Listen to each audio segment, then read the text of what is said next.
Hello, and welcome to this special Bloodline podcast series, a young adult roundtable discussion on hemophilia brought to you by BloodStream Media and Believe Limited.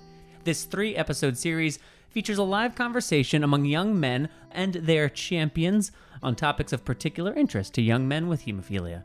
Bloodline's Young Adult Roundtable on Hemophilia was produced in partnership with the Hemophilia Association of New Jersey, or HANJ, and its members, and was made possible by Shire.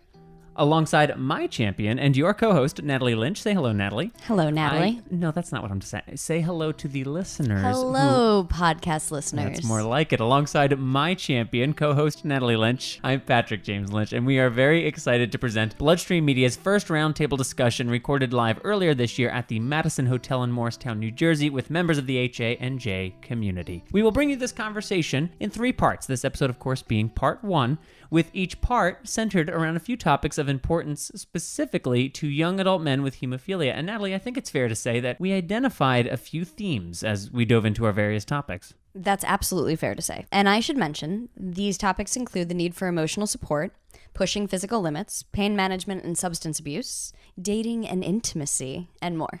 To share their stories and perspectives, we brought together 4 adult men with hemophilia ranging in age from 18 to 34. 1 young man in high school, 1 in college, and 2 young professionals. 4 different ethnic backgrounds. 1 guy who was born in South America. 1 the son of immigrants. Some with family history, some without. Mild, moderate, and severe forms of hemophilia. So really a broad range of life experiences to draw from for this in-depth conversation. We also asked each of our 4 young men to bring a champion. Natalie, how are we defining champion? A champion is a person who's helped them with their hemophilia in one way or another. Our 2 young professionals were joined by their wives, which as a hemo wife myself, I certainly appreciate it.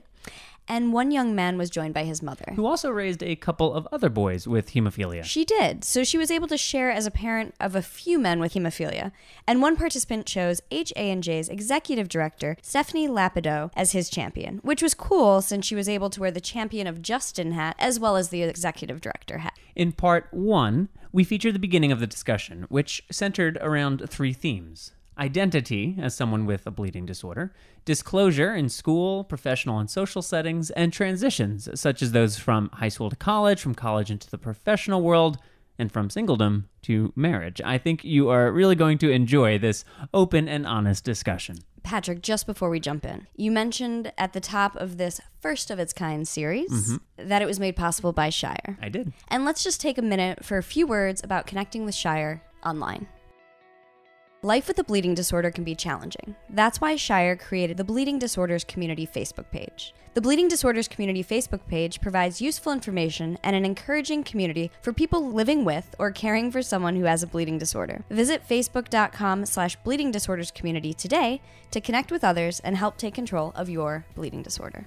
Thank you, Natalie. And thank you, Shire, for supporting this podcast series to further education, increase empowerment, and reduce isolation of people with hemophilia and other inherited bleeding disorders. Okay, let's get into the Young Adult Roundtable featuring members of the HANJ community, and Natalie and I will be back at the end of this episode with some final thoughts and a preview of part 2.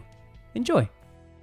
Welcome, everybody, to BloodStream Media's first Young Adult Roundtable conversation. Good evening. Welcome. It's good to see you all here. Thank you to those who are here to observe as well. My name is Patrick James Lynch. I am one of the 2 hosts for tonight alongside... I'm Natalie Lynch. I'm Patrick's wife and co-host. Just to get started so that everybody can hear, everyone who's listening can hear people's voices and start to piece together what voice belongs to what name, we'll do a quick whip around. And if you can state your name, hi, my name is, and first name is fine, your diagnosis, and maybe your favorite animal. So, Natalie, you want to demonstrate? Go first, okay. Natalie. Say hello to everyone. Hello, my name is Natalie Lynch. I am the wife of Patrick Lynch, and my favorite animal is a dolphin. I could have guessed that. Yeah. I could have guessed that. I mean, they'd be sad if you couldn't. That's true. Yeah, I am supposed to know you rather well at this point. Who do we have next? Good evening. My name is Juan Moreno. I'm a hemophiliac, type A, moderate. I really appreciate the fact that you guys invited me in for this today. It's my first time being podcast ever in front of a camera in a setting such as this. My favorite animal will be a dog. I do have a little parrot at home. His name is JJ, and I love that bird to death. So dogs and JJ the bird. Good evening. My name is Yamada. I'm Juan's wife. My favorite animal is actually JJ. Yes. Hi, my name is Raj. I have Hemophilia A, and my favorite animal, it's a toss-up between a lion and a great white shark. We've gone Says far a from lot. dogs and parrots. Yeah. We're in a new realm of animal. Okay. I'm Alyssa. I'm Raj's wife. My favorite animal is a turtle. Hi, I'm Janet. I am Isaiah's mom. I'm the mother of 3 hemophiliacs. Isaiah is the middle one. And my favorite animal is a tiger. Hi, my name is Isaiah. I have moderate hemophilia A. My favorite animal would probably be probably like large birds. Not sure what kind, but I like birds. Large birds, though, not like, say, JJ? He's fine. He hasn't met him yet, you know. That's fair. That's fair. My name is Stephanie. I'm with the Hemophilia Association of New Jersey, the executive director, here supporting Justin, happily. My favorite animal is, for sure, my dog, Oliver Bernard. He's so cute, and he loves me so much that he tore up a box of tissues right before I came to come here. So he's just such a cute little guy. Shows his love in interesting ways. Yeah. Hi, my name is Justin Najimian. I have mild hemophilia A, and I would say my favorite animal would be a goldfish. Nice. And I'm Patrick. I have severe hemophilia A, and my favorite animal would also be a dog. So we've got a whole list of topics to get into. So let's get started with our first topic, which is identity and community. So everyone's experience of hemophilia is different. It's individual, but it is a part of all of our identities. And while we often hear the slogan, hemophilia doesn't define me, it certainly is an inextricable part of all of our lives. So to start this topic off on how has hemophilia impacted your identity, I'd like to toss a question over to Justin. Justin, you have mild hemophilia, and in the questionnaire that was circulated ahead of today, you articulated some very thoughtful viewpoints on the identity that you have as someone with mild hemophilia. Can you speak a little bit to that? Yeah. So I have mild hemophilia, and you don't generally tend to hear about mild hemophilia too much in like the hemophilia community because as it is in most cases, they're diagnosed later in life because there's not many bleeding problems apparent at birth. However, for me, it was very apparent at birth. I behave more like a moderate as opposed to a mild. That reason is unknown. There's no diagnosis for that as of yet. They do suspect a connective tissue disorder. I actually have a cousin, and since hemophilia is genetic, we do have the exact same level of factor in our blood, but he has only received 2 infusions in his life. One was prophylactic, one was for a surgery, and I have received well over around 150 to 200 infusions. I get around 6 bleeds a year. He has had no bleeds, and I was like messaging him on Facebook one day, and he just doesn't identify with his hemophilia. And it took me a while to figure out why he couldn't, because my entire life I've identified it so strongly because it's all I've ever known from birth. But I realized that he didn't really have much reason to identify with hemophilia if it wasn't truly a part of his life, so much as it was mine. So it's all about having that connection and kind of knowing that there are others out there like you, because living with his type of mild hemophilia, he really didn't feel the need to reach out to anybody or seek community because he didn't really feel that he was a part of it. Do you see that as problematic in any way? And if so, how? I can see it as problematic because if there is an event where something serious would happen to him, he might not feel it was maybe super necessary to receive an infusion. So I feel like it's important that mild hemophiliacs know what's out there and that something can happen to them. I know, like, especially like in the teenage years, you can feel invincible, and especially if you don't identify with hemophilia that much, that can be very potentially dangerous. Yes, I've shared this before, but it's appropriate now as well. You know, my brother unfortunately passed away in college, and I've always, not always, but as I got curious about, we grew up in the same house, same diagnosis, same doctor, same mom, like what was the difference? And I boiled it down to he never identified as having hemophilia. He wasn't active. He did bleed less despite us both being severe.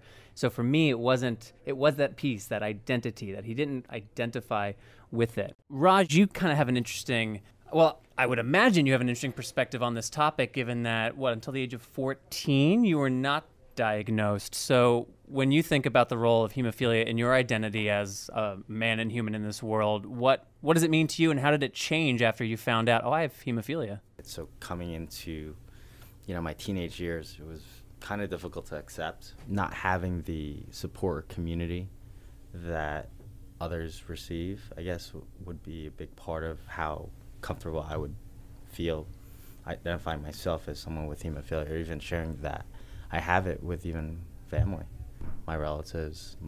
It was just a complete shock type of thing. It was, still something that I still have a hard time dealing with today. So I'm 29 today, and it's still an ongoing part of my life. Still having to identify with my hemophilia. When you say hard, what does that look like? What does that mean today? I guess just being, more understanding of how hemophilia affects my day-to-day life. Because until the age of 14, I was very active. I was getting hurt. I had nosebleeds and cuts and things that were ongoing that, no one was like, oh, isn't it weird that you don't stop bleeding?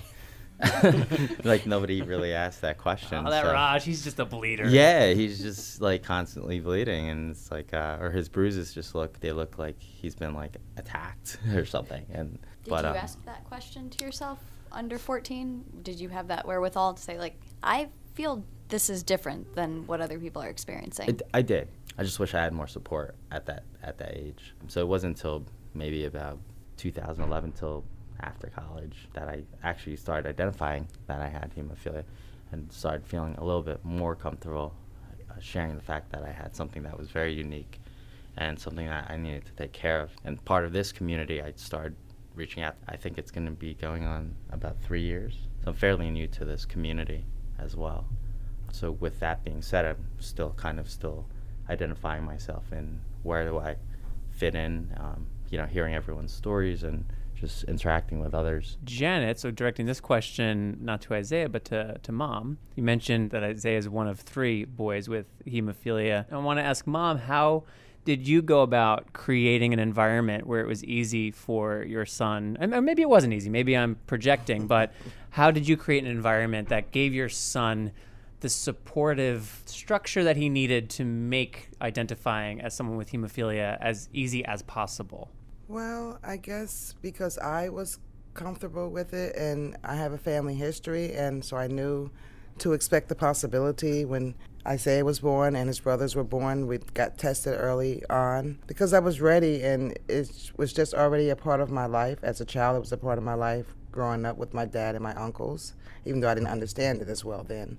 But it was always around my whole life. So I didn't think it was anything to panic about. It was just, this is a part of your family, and so Isaiah was taught about it as he got older, just like that. This is a part of who you are. It's always going to be around. This is who our family is, and you can try to do just about what you want to do. You just need to be treated. And as he got older, he understood and grasped that idea. And I think maybe he didn't want to be very daring because of it. He had the knowledge that, he was a hemophiliac, but his older brother was very daring. He's very different, and his younger brother's very different too. Isaiah's very much an individual among the 3 hemophiliacs in my family. Just like if you have a family with 3 boys and they don't have any medical conditions, so their personalities outweigh the hemophilia, I think. And Isaiah, do you think growing up in a family where there was a family history and you had siblings that were sharing a diagnosis, do you think that positively impacted your ability to identify with hemophilia or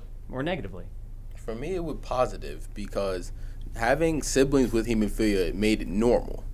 Within my family, it was hemophilia wasn't a disease or a condition. It was just, part of who I am. So it was because 2 of my 3 brothers have it. So it's the one brother who didn't have it was kind of the odd one out. Right. Did your brother ever get jealous that he's not a part of the H Club or anything? He did. Yeah. You may not know it, but he did. You hear about that, the unaffected sibling, or if there's more than one and there's only one unaffected sibling, that they wind up feeling like they're the abnormal one. Yes. It's a nice little flip. He felt left out. This special young adult roundtable discussion and Bloodline podcast series is only possible due to support from Shire. So allow me a moment to share with you about bleedingdisorders.com. Shire's website, bleedingdisorders.com, offers resources and support designed for people living with a bleeding disorder. You'll find everything from information on sports and exercises to tips on finding a local hemophilia treatment center while away at school, as well as Shire's programs and services for the bleeding disorders community. Visit bleedingdisorders.com today to find useful tools and resources. That's bleedingdisorders.com. Thank you, Shire. And now, back to our discussion. Well, so it being normal in your family, in that micro community, it wasn't anything you had to disclose because your grandfathers, your uncles, your brothers had it. But when you go into the broader community, disclosure is a thing. There, you have something that most people do not. Keeping the focus on you, Isaiah, you had said in the questionnaire that in high school you had gym teachers who didn't allow you to participate in things outside of gentle aerobics, and then there was classmates who you felt uncomfortable having to explain that to. Can you elaborate on that a little bit and what disclosure looked like in the school setting?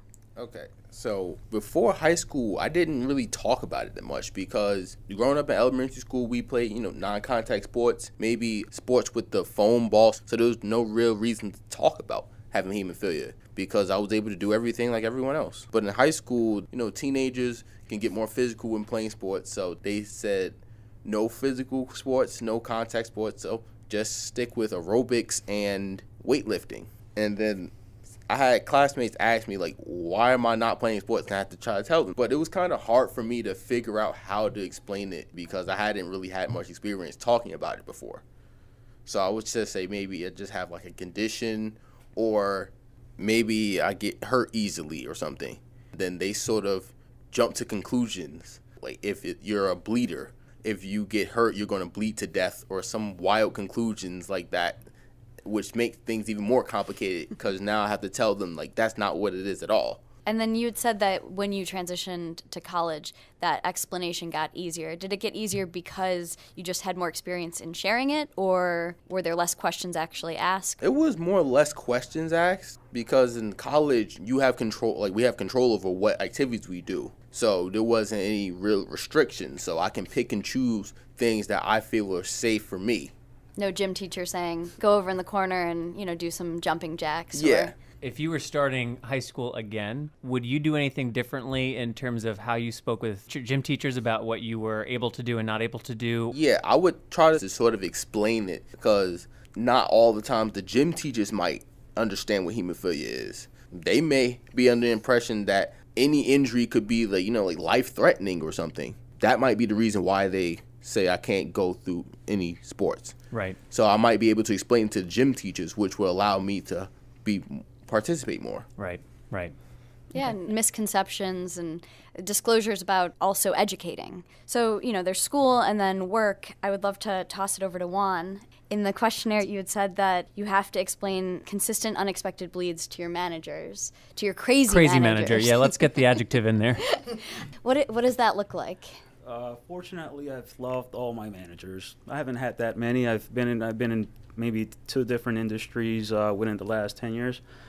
So I have to say I describe them as crazy because they're phenomenal people. But just as I was growing up, I always felt embarrassed about talking about hemophilia, having to explain what it is. A lot of people would ask me questions, embarrassing questions, and I would definitely be the person on the bench at the gym class trying to avoid any sort of activity. But going back to the question, having to explain that I have hemophilia, that I have a bleed, it was hard for them to understand what it was. So I kind of had to get some sort of documentation from my doctors and explain to my managers what it is, disclose that information. Yeah, I'd be curious to know from both you and Raj, how have you thought about in your professional life when to bring up that I have this condition? Do I do it at an interview stage with an HR person? Do I try to avoid it? Is it going to come up later? Am I going to flag and they're going to find a way to get rid of me? How have you navigated some of that stuff? Today I work for a big company. I do talent advising and I'm in the HR world, so I'm the HR person. So you're on the other side of it. Yes, yeah. I'm on the other side where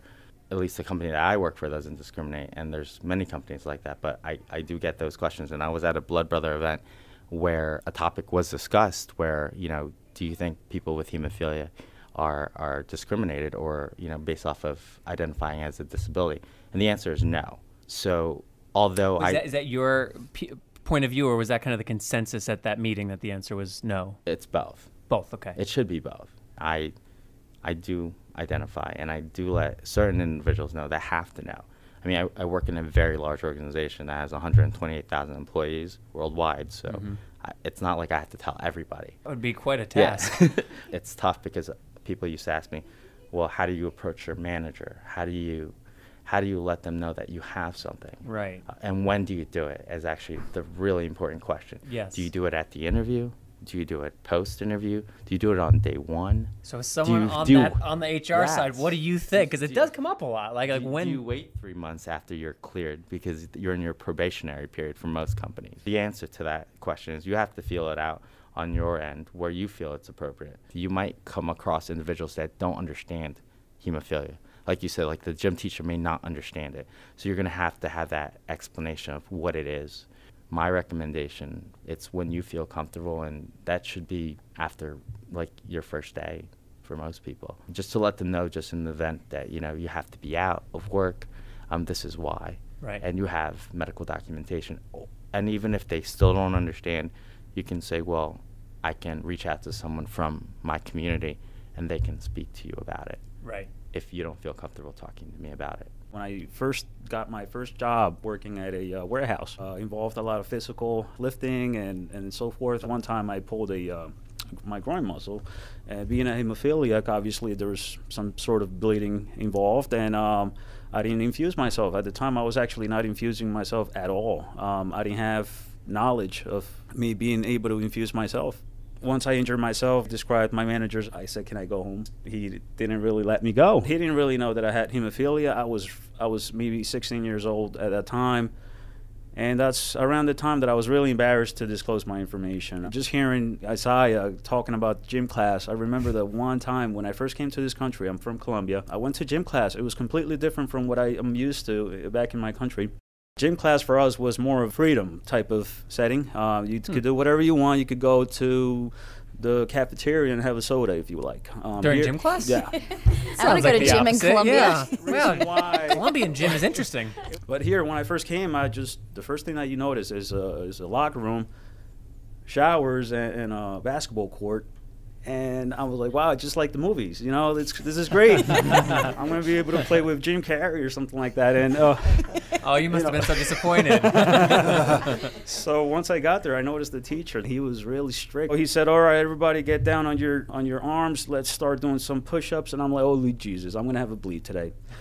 I tried to speak to him. My language was a barrier really bad at the time. So I tried my best. I tried to eliminate some force in my elbow, which is my target joint. Eventually I had some bleeds, got home, my mom took me to the hospital, got some factor VIII. That's when I started get more familiarized with what my condition was. And, that's it. We should actually transition now to talk about transitions. You like that? You like what I did? It was kind of clever, right? Don't laugh at him. It's too late. I already heard Stephanie's and it's recorded for forever. So lead us through this part, Natalie. So transitions. We'll toss this to Justin. You are a senior in high school, heading to college, I presume. Yes. And that is a huge transition. So what considerations do you have in regards to having hemophilia, looking forward at that transition? Well, I'm definitely going to have to prepare myself for a lot of discussions with people like in the healthcare administration at my specific university. Right now, I'm in a very comfortable spot. I've had a 504 plan since like first grade. There hasn't been much changes in that. That's been very static. I've had the same accommodations throughout basically my entire life in my public school system. The nurses have always been very caring. They understand everything. They're very compassionate. I've never actually had any issues with gym teachers. They've always let me sit out whenever I need to. I've been very fortunate that my specific school system has been extremely accommodating, and I haven't really had to have any arguments or confrontations in that sense. And when I go to university, that may be different. I don't know if they've had a student with hemophilia before, so I'm going to have to take those challenges on for myself and hope that they'll be able to see hemophilia in the same way that my public school system has.